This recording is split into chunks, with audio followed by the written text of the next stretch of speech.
HarperCollins and Harper Audio present Warriors, A Starless Clan, Sky, by Aaron Hunter.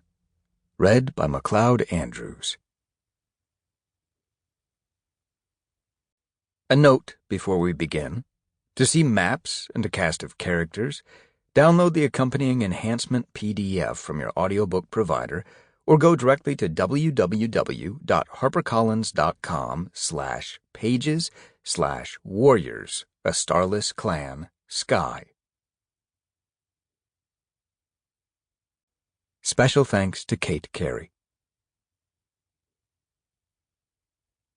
Prologue. Two cats sat hunched together, as if they were suffering the deepest cold of Leaf-Bear, oblivious to the warm breeze rippling their fur and the sunlight radiating from the blue sky that stretched above them. The larger cat's thick black fur twitched nervously. "We must warn them." "Believe me, Reed Whisker, I've tried." His mother tucked her paws tighter against her belly. "It's not possible." Reed Whisker stared back at Misty Star desperately. "There has to be a way." Behind him, the reed beds rustled temptingly, rich with the promise of prey sweeter than any he'd tasted in life, but he didn't even glance at them. "RiverClan is in danger." Misty Star shook her head. "There's nothing we can do." "Then we must ask the other clans to help," Reed Whisker urged. "I don't care how desperate we'd seem. We have to do something." Misty Star shot him a warning glance. "Do you really want them to know how vulnerable RiverClan is right now?" She swished her tail. "I won't risk it." "But RiverClan has no leader or deputy." "They have the Warrior Code." "The Warrior Code is changing," Reed Whisker argued, "and they have no cat to guide them. How can we watch and do nothing?" Misty Star wrapped her tail around her paws.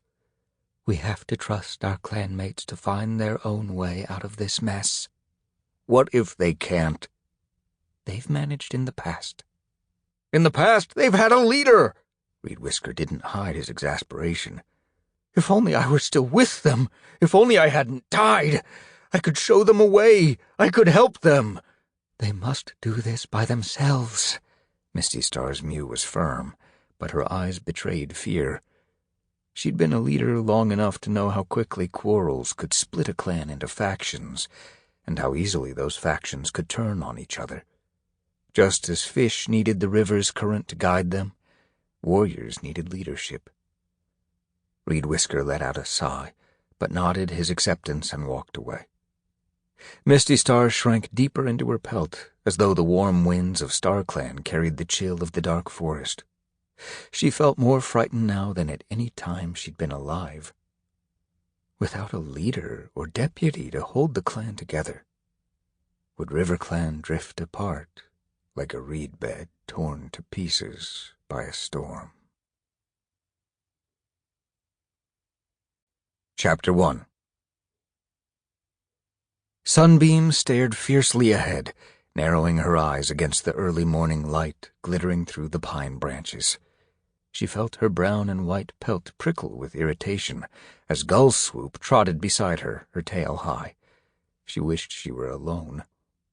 "Let's head toward the mossy stream," Gullswoop mewed brightly. "Why don't you head that way?" Sunbeam had been trying since they'd left camp to persuade her denmate that they should split up and cover more ground in their search for prey.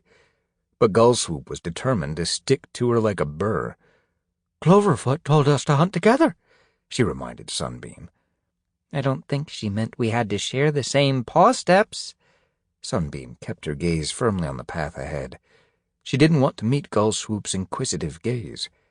The white she-cat had been watching her like an apprentice watching prey, trying to guess her thoughts, as hungry for gossip as the rest of ShadowClan. Sunbeam tried harder to relax, but she could still feel her pelt twitching angrily along her spine. She couldn't blame Gullswoop for being curious. Her romantic humiliations had been a topic of conversation in the clan for a half-moon. But why couldn't they move on? If they did, perhaps she would too.